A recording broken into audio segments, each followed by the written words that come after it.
Selamat sore, kembali pada update gudang saham untuk minggu ini tanggal 25 Desember 2021. Pada kali ini kita akan membahas pergerakan sektor logam.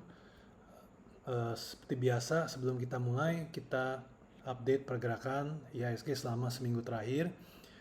Sebenarnya untuk IHSG sendiri tidak banyak pergerakan yang berarti selama seminggu ini. Jadi seperti tergambar di kotak di sini yang sudah kita gambarkan sebelumnya, IHSG masih sideways, berusaha mencoba tidak tembus dari bawah 6480. Kalau tertembus, IHSG akan turun ke level sekitar 6220. Tapi selama IHSG berada di kotak ini, maka IHSG akan naik turun berada di area yang sama. Karena sudah menjelang akhir tahun, kemungkinan sangat kecil sekali untuk IHSG menembus kotak ini, di mana kita mengharapkan akan ada pergerakan harga yang naik sangat cepat ketika IHSG sudah berhasil tembus ke di atas 6750. Jadi untuk saat ini kita harus menunggu Januari sebelum melihat pergerakan IHSG berikutnya. Saham pertama untuk saham sektor logam adalah Antam. Ini saham yang sangat boring, tidak ada pergerakan selama setahun terakhir dari bulan Februari. Akan tetapi kalau kita gambar garis uptrend kecil ini, saat ini tetap berada dalam uptrend, tapi di tanggal 20 Desember ini hampir mengenai garis ini. Jadi kalau sudah turun di bawah 2200, 2180, maka Antam sudah tidak berada dalam penguatan pola pennant ini. Kan tetapi kalau Antam bisa naik ke resistance yang sangat penting adalah 2700 di sini, 2600 di sini, maka Antam bisa naik ke level selanjutnya ke arah angka 3000. Tapi sebelum itu terjadi, kita hanya bisa menunggu dan kita lihat apakah Antam berhasil tembus dari downtrendnya atau tidak. Selanjutnya adalah TINS. Pergerakan sahamnya juga mirip-mirip dengan Antam, jadi berada pada konsolidasi besar selama setahun terakhir, tidak banyak kejadian apa-apa. Nah kalau untuk TINS sendiri, kita lihat apakah TINS bisa tembus dari resistance di sini. Angkanya adalah di 1770. Kalau bisa tertembus, maka TINS bisa melakukan pergerakan naik. Untuk target tahap awal, bila 1770 tertembus, maka TINS bisa naik ke 2070. Sekitar 300 poin dari harga tembusnya. Selanjutnya adalah saham Inco, Vale Indonesia. Ini juga sama seperti Antam dan TINS, tidak banyak pergerakan selama setahun terakhir, cenderung menyempit. Jadi pada saat ini setelah kalau memang Inco bisa tembus dari konsolidasinya, maka Inco berkelanjutan untuk naik.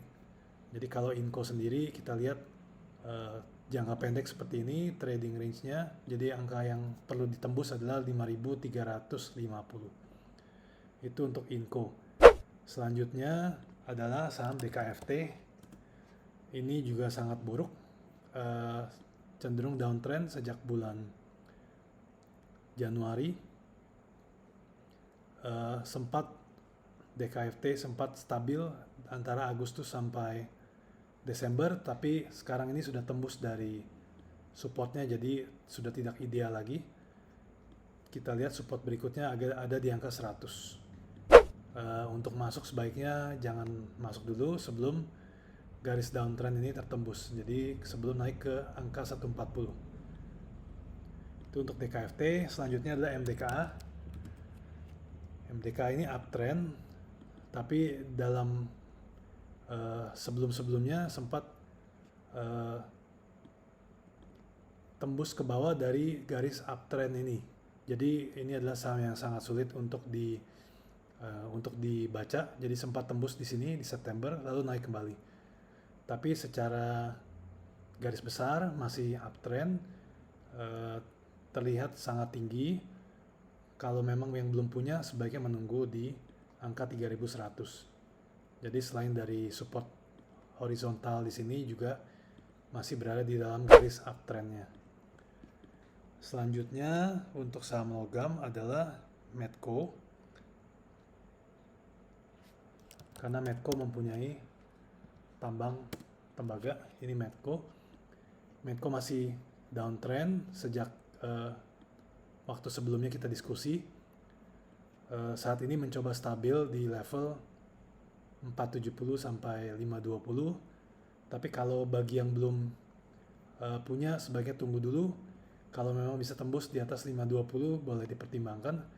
Kalau memang turun di bawah 470, maka kemungkinan besar akan kembali ke level 430. Jadi ini agak sulit dibaca untuk selama jangka pendeknya.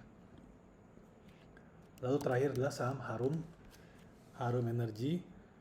Saat ini berada dekat dengan all time high-nya di 10.700, 10.800. Jadi kita perhatikan box ini apakah bisa tertembus. Kalau memang bisa, maka untuk saham ini tidak ada tidak ada para nyangkuters di sini. Jadi kemungkinan besar bisa naik lebih besar dari sebelum-sebelumnya. Saat ini Harum kita coba gambarkan garis uptrendnya, masih uptrend, tapi mungkin butuh waktu di sekitar mungkin akhir Januari, pertengahan Januari sebelum melanjutkan kenaikannya. Untuk sementara update-nya seperti itu saja. Terima kasih sudah menonton. Sampai ketemu di video berikutnya.